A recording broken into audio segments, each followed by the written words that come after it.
अरे लक्ष्मी, माफ करना, वो मास्टर जी ने बिठा लिया था अपने पास। बोले कि इतने दिनों बाद आए हो शर्मा जी, थोड़ी देर बैठकर जाइए। मैं मना नहीं कर सका उनके प्यार और अपनत्व भरे आग्रह को। मुझे पता है तुम मेरा इंतजार कर रही होगी। मेरे आने के बाद ही तो तुम दोपहर की नींद लेती हो।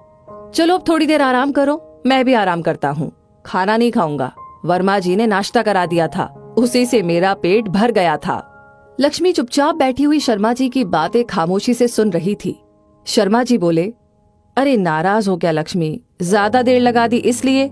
चलो अब लेट जाओ, सो जाओ, दोपहर के 2 बज गए हैं। लक्ष्मी जी शर्मा जी पर थोड़ा गुस्सा होते हुए बोली, आपकी खुद की पेट पूजा हो गई तो क्या, मेरी भी पेट पूजा हो गई क्या? अरे सुबह की चाय के साथ 2 बिस्किट खाए हुए बैठी हूँ यहाँ पर, अभी तक खाना नहीं खाया है मैंने। शर्मा जी बोले, अरे तो तुमने अभी तक खाना क्यों नहीं खाया? चलो अब खा लो, बहू को आवाज लगा दो, वो ले आएगी। बहू होगी तब सुनेगी ना आपकी आवाज, और खाना बना हुआ होगा तब खा पाऊंगी ना। अरे आपके जाते ही वो भी चली गई थी अपनी किसी सहेली के साथ मार्केट में, और मुझे बोला कि माँ मैं थोड़ी देर में आ जाऊंगी, पर अभी तक नहीं आई। मैं बना लेती कुछ, पर आपको पता है मेरे चक्कर आने की बीमारी है, मैं ज्यादा देर खड़ी नहीं रह पाती। शर्मा जी को बहू की इस गैर जिम्मेदारी पर थोड़ा गुस्सा आया। शर्मा जी बोले, लक्ष्मी मैं बना देता हूँ तुम्हारे लिए दलिया, मुझे पता है तुम्हारे घुटने भी तुम्हारा साथ नहीं देते, और तुम्हें चक्कर आते हैं, तुम नहीं बना पाती कुछ भी। बहू को ये सब पता है तो उसको तुम्हारे लिए खाना तो बनाकर जाना ही चाहिए था ना। पर आजकल देख रहा हूँ बहू बहुत ही लापरवाह होती जा रही है, खाना कभी टाइम पर नहीं बनाती। उसको पता है हम दोनों की दवाइयाँ चल रही है, खाना टाइम पर खाएंगे तभी तो दवाइयाँ टाइम पर ले पाएंगे। शर्मा जी गुस्सा होते हुए बोले, पर तुम तो कुछ मत कहा करो, बस वो जैसा करे उसको करने देती हो, इंतजार करती रहती हो, पर कभी जोर लगाकर नहीं कहती उसको। मोबाइल पर ही घंटों बातें करने में लगी रहती है। ऐसा नहीं है पहले खाना बना दूं फिर बाकी के काम बाद में करूं। अरे बूढ़े माँ बाप है, उनको तो सिर्फ 2 टाइम का खाना चाहिए, टाइम पर वो भी नहीं हो पाता इससे। इसी बीच शर्मा जी की बहू आरती भी मार्केट से शॉपिंग करके घर आ गई थी। शर्मा जी का सारा गुस्सा आरती को देख कर ही फूट पड़ा। वो बोले कि आरती तुम इतनी लापरवाह कैसे हो सकती हो? तुम्हें पता है तुम्हारी सास को घुटने में कितना दर्द रहता है, वो खड़ी नहीं हो सकती। खाना टाइम पर नहीं मिले तो हमको चक्कर आने लगते हैं। अरे तुम्हें मार्केट जाने से हमने मना नहीं किया, पर कम से कम खाना तो बनाकर जाया करो। लापरवाही की भी हद होती है। आरती को अपने ससुर जी का ये व्यवहार देखकर अपनी गलती नजर नहीं आई, बल्कि वो उन्हीं पर चिल्लाने लगी। घर पर सिर्फ मेरा ही खाना बनाने का काम है क्या? अरे मेरे और भी बहुत सारे काम हैं, मैं वो नहीं करूं क्या? क्या हो गया अगर खाना कभी कभी लेट मिल जाता है तो कोई आफत नहीं आ जाती? आरती का ये जवाब सुनकर लक्ष्मी जी और शर्मा जी दोनों एक दूसरे को चकित होकर देखते रहे। शाम को शर्मा जी का बेटा जैसे ही घर पर आया, आरती के गुस्से का बम अपने पति पर फूटा और वो अपने पति से बोलने लगी, आपके माँ बाप ने मुझको समझ क्या रखा है? खाना बनाने वाली बाई समझ रखा है क्या? अरे कभी कभी थोड़ा ऊपर नीचे क्या हो जाता है खाना बनाने में। मुझको तो बातें सुनाने लगते हैं, मैं नहीं सुनूंगी इनकी बातें, मुझे नहीं रहना इन लोगों के साथ। अरे सारे दिन सिर्फ खाना खाना खाना, खाने के अलावा जैसे इन लोगों के पास कोई काम ही नहीं है। सुनो राघव, अब हम अलग रहेंगे, नहीं रहेंगे इनके पास। दोनों ने मेरी नाक में दम करके रख दिया है, हम अलग रहेंगे शांति से।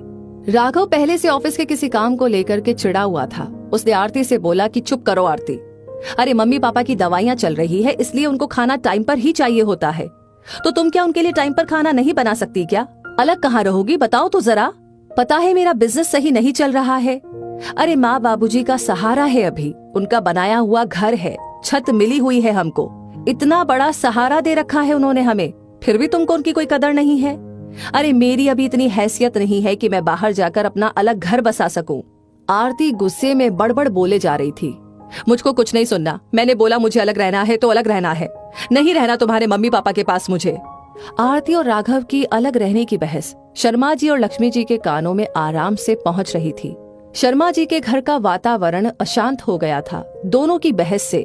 तभी राघव गुस्से से बाहर निकलता हुआ आया और अपने पापा से बोला, पापा आप मेरी संपत्ति का हिस्सा मुझे दे दो, मैं मेरे हिसाब से मेरी जिंदगी सेट कर लूंगा।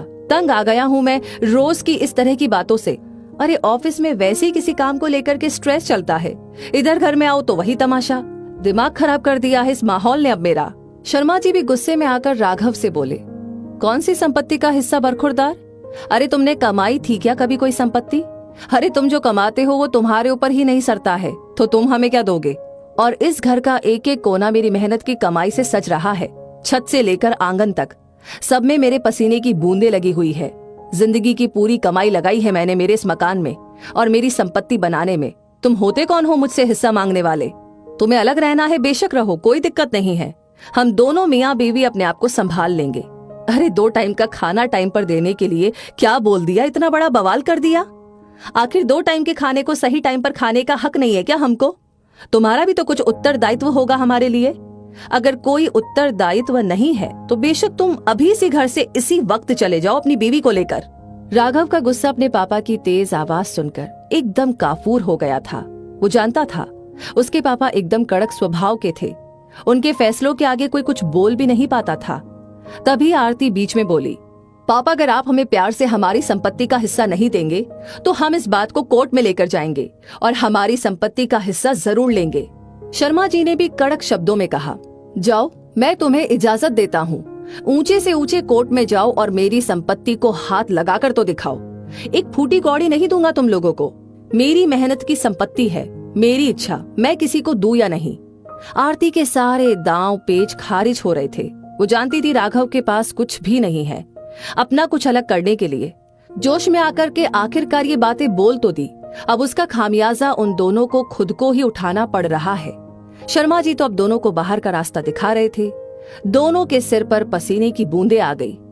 राघव बोला, माफ कर दो पापा, गुस्से में आकर आपसे ऐसी बातें कर बैठा। अब से आरती भी आपके खाने का ध्यान रखेगी। हम दोनों आपको कोई शिकायत का मौका नहीं देंगे, पर प्लीज घर से बाहर मत निकालिए। आखिर हम ही तो आपके बेटे बहू हैं, हम ही तो आपके काम आएंगे, और कौन आएगा पापा? शर्मा जी ये बात सुनकर के मुस्कुरा दिए और बोले, वाह बरखुरदार, जब दाल नहीं गली तो इस वाणी बोलने लग गए तुम। अरे तुम लोगों का क्या भरोसा, एक पल में कैसे हो जाओ और दूसरे पल में कैसे हो जाओ। हमारा 2 वक्त का खाना हमें मान सम्मान के साथ चाहिए। बहू हमारे ऊपर एहसान नहीं करती हमें 2 टाइम का खाना देकर। एहसान तो हम कर रहे हैं तुम लोगों को हमारी मेहनत की कमाई से बने हुए घर में रहने की इजाजत देकर, तुम्हारे ऐसे रूखे व्यवहार को देखते हुए भी। अरे तुम्हारी माँ को दवाई लेनी होती है, उसको टाइम पर ही खाना चाहिए, मतलब खाना चाहिए। इसके लिए आज से तुम लोग कोई लापरवाही ना करो। इसके लिए मैं एक शर्त पर तुमको मेरे इस घर में रहने की इजाजत दूंगा। राघव और सीमा दोनों हैरत से एक दूसरे को देखते हुए पापा से बोले, कैसी शर्त पापा? शर्मा जी बोले, तुम दोनों किराएदार की हैसियत से मेरे इस घर में रहोगे और किराए की जगह हम दोनों को टाइम से खाना देना तुम्हारा किराया माना जाएगा। बिना किसी बड़बड़ और बिना किसी शिकायत के सम्मान के साथ खाना मिलेगा, तभी मैं तुमको किराए पर रहने दूंगा। अगर तुम लोगों ने फिर से ऐसा ही व्यवहार दिखाया तो मैं तुमसे उसी वक्त अपना घर खाली करा लूंगा और तुम लोग दूसरी जगह जा सकते हो। बोलो बेटा, मंजूर है क्या 2 वक्त के खाने का किराएनामा, राजीनामा? राघव और सीमा के पास कोई चारा नहीं था शर्मा जी की इस बात को मानने के अलावा। दोनों की बड़ी बड़ी बातें हवा हो चुकी थी। दोनों ने प्यार से इस किराएनामे के राजीनामे के लिए हाँ कर दी। राघव अपने कमरे में ऑफिस का काम करने के लिए चला गया और आरती लक्ष्मी जी के पास आकर बड़े प्यार से बोली, आज शाम के खाने में क्या बनाऊं आपके लिए, अभी बता दीजिए, अभी से तैयारी कर देती हूँ ताकि टाइम पर खाना बन जाए। शर्मा जी ने लक्ष्मी जी का हाथ पकड़ा और कहा, मेरी प्यारी लक्ष्मी, कभी कभी सीधी उंगली से घी नहीं निकलता, कभी कभी उंगली टेढ़ी करनी पड़ती है। तुम तो हो सीधी सादी, ऐसे लोगों को ऐसे ही लाइन पर लाया जाता है। अब बहू से रोज रोज तुम्हें कहना नहीं पड़ेगा कि बहू खाने का टाइम हो गया, खाना बना दो। वो खुद तुम्हारे लिए बिना पूछे खाना लेकर आएगी और वो भी सही टाइम पर। लक्ष्मी जी ने शर्मा जी को शर्माते हुए कहा, मान गए मास्टर जी आपको, आखिर आपकी मास्टरगिरी रिटायर होने के बाद भी नहीं गई। दोनों के चेहरे पर एक मुस्कुराहट सी आ गई थी। तो मास्टर जी का फैसला सही था ना इस बारे में? बताइएगा जरूर। और हाँ दोस्तों, इस वीडियो से आपको क्या सीख मिलती है, कमेंट बॉक्स में अपनी राय हमें जरूर दे। इस वीडियो को ज्यादा से ज्यादा शेयर करें। आपका हर एक लाइक, हर एक शेयर, हर एक कमेंट हमें मोटिवेट करता है ऐसी ही कहानियां आप तक पहुंचाने के लिए। साथ ही हमारी हर वीडियो को सबसे पहले पाने के लिए हमारे पेज को फॉलो करना ना भूलें। धन्यवाद।